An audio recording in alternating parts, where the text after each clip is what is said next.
మార్కెట్లో ఏ కోర్స్ చేసినా రెండేళ్ల ముచ్చటే. కానీ ఏఐ అండ్ డేటా సైన్స్ నేర్చుకుంటే రాబోయే 10 ఏళ్ల వరకు మీ కెరియర్ కి తిరుగుండదు. అది ఒక్క ఇన్నోమాటిక్స్ తోనే సాధ్యం. ఒక ట్రెండ్ ఆఫ్ మ్యూజిక్ నడిచేది మా గురుగారు చక్రవర్తి గారిది, తర్వాత ఇళయరాజా గారిది, అదొక ట్రెండ్. అన్నిటికీ భిన్నంగా ఒక మెలడీతో పాటు ఒక బీట్ న్యూ స్టైల్ని నేను రాజ్ కోటిగా మా కెరీర్ అంటే ఎముడుకు మొగుడు ముందు మేము ఒక 48 సినిమాల వరకు చిన్న సినిమాలు అన్ని చేస్తూ వచ్చి అక్కడికి వచ్చేసరికి ఫుల్ మెచ్యూరిటీ మాకు కూడా ఎక్స్పీరియన్స్ రావటం.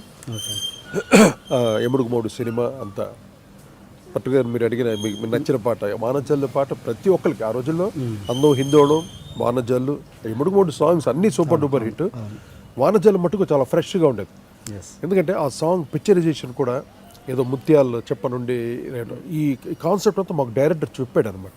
ఇలాగ విజువలైజ్ చేస్తాం ఈ సాంగ్ని, అందువల్ల నువ్వు ఒక మెలడీతో పాటు మంచి బీటు దాన్ని బేస్ చేసుకొని చేసిన పాట. లిరిక్ అంటే బిగినింగ్ వచ్చా బీజిఎం ఇంకా బీజిఎం ఫస్ట్ ఓపెనింగ్ ఏదో వస్తుంది. వానజల్లు గిల్లుతుంటే ఎటగమ్మా తల్లెలారే తన నాన్న తరే తానాని నానానే నా దరే దానానే దానానే రా ఓ వనజల్లు. అంటే పాటకి ఎంత బలాన్ని ఇవ్వాలి, ఏ పాటకి ఏ స్వరానికి ఎంత బలాన్ని ఇవ్వాలి అనే ఒక ఎక్స్పీరియన్స్డ్ గాయకులు, ఒక ఎస్పి బాలసుబ్రహ్మణ్యం గారు కానీ, ఎస్ జానకమ్మ గారు కానీ, సుశీలమ్మ గారు, ఇలాగా వాళ్ళు మాకు ఎన్నో పాటలు పాడి అన్ని ట్రెండ్స్ వాళ్ళు పాడుతూ వచ్చారు. ఒక కేవి మహాదాన్ గారిది, నాన్నగారు సాలు రాజేశ్వరరావు గారిది, తర్వాత చక్రవర్తి గారిది, ఇళయరాజా గారిది, ఇంకా అన్ని ట్రెండ్స్ పాడుతూ వచ్చి మా దగ్గర వచ్చినప్పుడు కూడా మా స్టైల్ కూడా చక్కగా పాడి ఎముడుకు మొగుడు అంత గ్రాండ్ సక్సెస్, అంత సూపర్ హిట్ అవడానికి కారణం నిజంగా మా సింగర్స్ అండ్ మా వేటూరు గారు సాహిత్యం, అలాగే మా మ్యూజిషియన్స్ సపోర్ట్ అందరూ కలిసి మాకు సక్సెస్ రావాలని మా మ్యూజిషియన్స్ కూడా ఎంతగా కోరుకునేవారు అనమాట. రాజ్కోటి బాగా రావాలి, వాళ్ళకి నెంబర్ ఆఫ్ సినిమాలు రావాలని. అలాగా ఎముడుకు మొగుడు మాకు మంచి సక్సెస్ ఇచ్చిందండి. అక్కడ నుండి మళ్ళీ తిరిగి చూసుకోలేదు రాజ్కోటి. మా కెరీర్ యాక్చువల్లీ 1984లో స్టార్ట్ అయింది ప్రళయ గర్జన అనే సినిమాతో. అక్కడ నుండి 1995 వరకు అసలు తిరిగి చూడలేదు రాజ్కోటి. అలా హలో బ్రదర్ వరకు ఇద్దరు ఒక అంటే సక్సెస్ఫుల్గా రాజ్కోటిగా బ్యానర్ని ప్రతి ఒక్కరికి రాజ్కోటి అంటే ఎవరు అంటే first time on the screen మా టైటిల్ పడితే క్లాప్ కొట్టించుకునే విధానం మేము ఒక్కరు తెచ్చుకున్నాం. We are the first composers in Telugu. నేను గర్వంగా చెప్పగలను, అంటే నా కళ్ళ చూసాను క్లాప్స్. రాజ్కోటి పేరు రాగానే కరెక్ట్ క్లాప్. మేము కూడా ఏం చేసేవాళ్ళం, టైటిల్ మ్యూజిక్ చేసేటప్పుడు కరెక్ట్ మా టైటిల్ వచ్చేసరికి అక్కడ ఒక రితం మార్చి ఒక ఇది ఇస్తాం అనమాట. అది ఎక్స్ట్రా అడిషనల్ హైప్ ఇస్తుంది. వచ్చేసరికి మాసెస్లో ముఖ్యంగా నేను టార్గెట్ చేసిన మాస్ అండ్ యూత్ ఆ రోజుల్లో పెద్దగా సినిమాలకు వచ్చేవాళ్ళు కాదు. వాళ్ళ చదువులు, ఇంట్లో పేరెంట్స్ యొక్క ఇది ఎక్కువ ఉండేది. ఎక్కువగా మాసెస్ సినిమా ఎక్కువగా కమర్షియల్ మీడియాలో చూడాలంటే మాసెస్ ఎక్కువ చూసేవాడు సినిమాలు. మాస్ని దృష్టిలో పెట్టుకొని నేను చిరంజీవి గారికి చేసినా కూడా వాళ్ళ ఫ్యాన్స్ని దృష్టిలో పెట్టుకుని చేసేవాడిని ఎక్కువ మెయిన్గా. మా యొక్క టాలెంట్ మేము చూపించుకుంటే సాంగ్ హిట్ అవ్వాలి, అల్టిమేట్గా హిట్ అవ్వాలి, సాంగ్ రీచ్ అవ్వాలి ఆడియన్స్. ఇలాగా ప్రతి పాటని ఏదో ఇది సింపుల్ సిచ్యువేషన్ కదా ఏదో కొట్టేద్దాం అలా ఒక్క పాటను కూడా అలా చేయలేదండి ఇంతవరకు. నేను చేసిన లాస్ట్ మొన్నటి వరకు ఏ సినిమా చేసినా ప్రతి పాటని ఒక యజ్ఞంలాగా, ఒక యజ్ఞం అంత కాన్సన్ట్రేట్ చేసి చేసేవాడు. అంటే నా ప్యాషన్ అది. ఇప్పుడు ఒక సాంగ్ హిట్ అయింది, ఇప్పుడు మీరు వానజల్లు అన్నారు, వానజల్లులాగా ఒక 10 సాంగ్లు నేను చేస్తే కూడా 10 హిట్ అవుతాయి, నాకు తెలుసు అది. కానీ నాకు ఆ రిపీట్ చేయడం ఇష్టం ఉండదు. ఎప్పటికప్పుడు వెరైటీ చేయాలి, సంథింగ్ ఏదో కొత్తగా చేయాలి అని రకరకాల బీట్ అని నేను అన్ని రకాల మ్యూజిక్ వినేవాడిని. నా కలెక్షన్ అసలు విపరీతం, ఎవరి దగ్గర ఉండదు అటువంటి కలెక్షన్స్. అలా కలెక్ట్ చేసేవాడిని మ్యూజిక్ అంతా, అన్ని రకాల మ్యూజిక్ వినేవాడిని. అంటే దాన్ని కాపీ కొట్టడం కాదు, ఒక ఇన్స్పిరేషన్కి వినేవాడిని. అవన్నీ చాలా హెల్ప్ అయ్యాను. ఓకే మీరు చేసిన ఇప్పుడు లాస్ట్ మూవీ ఏంటి సార్? మీరు ఇప్పుడు చేసిన లాస్ట్ చేసిన హితుడు అని జగపతి బాబు గారు హీరోగా హితుడు అనే మంచి సబ్జెక్టు. అది దట్స్ లాస్ట్ ఫిలిం అండి నాది రిలీజ్ అయిన సినిమా. అండ్ మేజర్ అంటే పెద్ద బ్లాక్ బస్టర్ హిట్ సినిమా అంటే ఇది మీది అరుంధతి లాస్ట్ పెద్ద సినిమాల్లో లాస్ట్ అరుంధతి.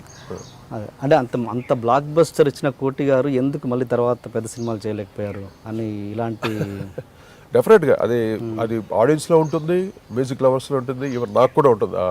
అదొక మిస్టరీ కింద అయిపోయింది. ఎందువల్ల ఏంటి అంటే నేను ఇంకా ఈ ట్రెండ్కి సరిపోనా మ్యూజిక్గా, అంటే ఈ ట్రెండ్కి మ్యూజిక్ చేయలేనా, ఓకే అంటే సక్సెస్ ఇవ్వలేనా అనే డౌట్ నాకే వచ్చింది అనమాట. ఏంటి నాలో ఏదైనా మిస్టేక్స్ ఉందా, నేను కరెక్ట్ చేసుకోవాలి కదా. ఇన్ కేసు నాలో మిస్టేక్స్ ఉంటే నేను కరెక్ట్ చేసుకోలేదు. ఇండస్ట్రీ ఊరికే ఏదో నేను అన్ని సక్సెస్ ఇచ్చానని ఒక అభిమానం అవన్నీ ఏది ఉండదండి ఇండస్ట్రీలో. Only success counts.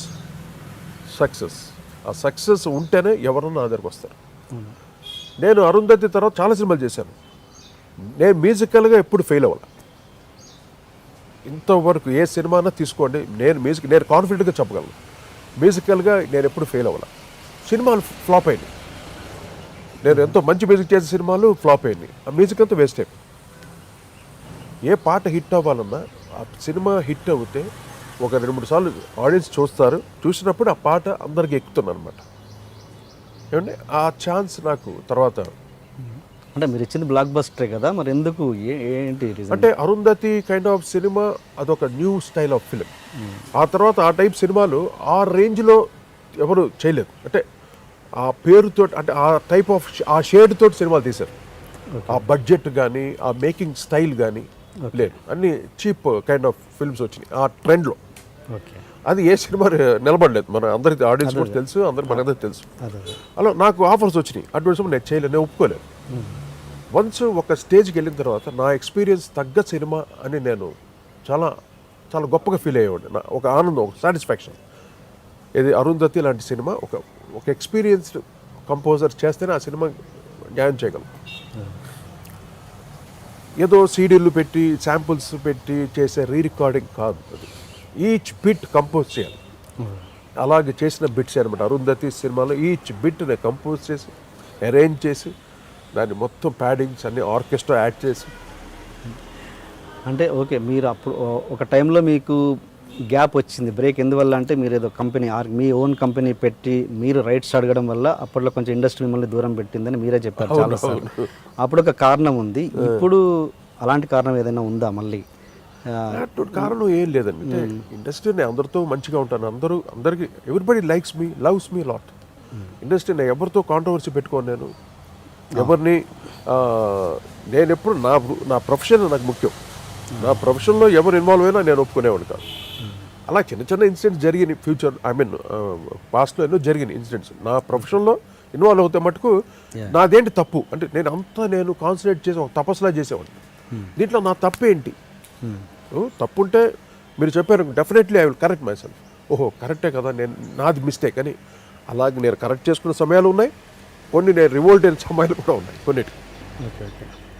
ఇంతకీ అప్పట్లో మీ మ్యూజిక్ కంపెనీ పెట్టి రైట్స్ అడిగి ఇండస్ట్రీ కోపం తెప్పించిన సినిమా ఏంటండి?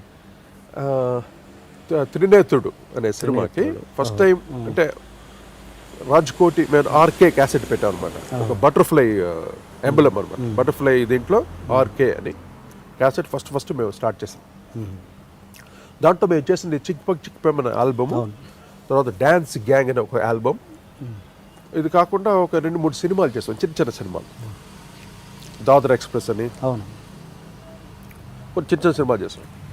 మాకేంటంటే అప్పట్లో ఇళయరాజా ఆయనకి సొంత ఆడియో కంపెనీ ఉండేది, ఎక్కువ కంపెనీ. ఆయన మొదటి నుండి అది పెట్టుకొని ఎస్టాబ్లిష్ చేశాడు ఆయన. మాకేమనిపించింది మేము కూడా ఆడియో కంపెనీ అంటే ఏదో డబ్బులు సంపాదించాలి కాదు, అందరికీ రీచ్ అవ్వాలి, క్వాలిటీ వైజ్ మనం బాగా ఇవ్వాలి. మనకి సొంత కంపెనీ ఉంటే అది బాగుంటుంది కదా, ఎవరికైనా ఉంటుంది కదా. అలాగే నేను రాజ్ ఆర్కే స్టార్ట్ చేశాను. చేసినప్పుడు ఫస్ట్ చిరంజీవి గారి సినిమా చేస్తే మన కంపెనీ బాగా ఎస్టాబ్లిష్ అవుతుంది కదా. ఆయన మంచి తన మెగాస్టార్, సుప్రీం హీరో ఆ రోజులో ఆయన.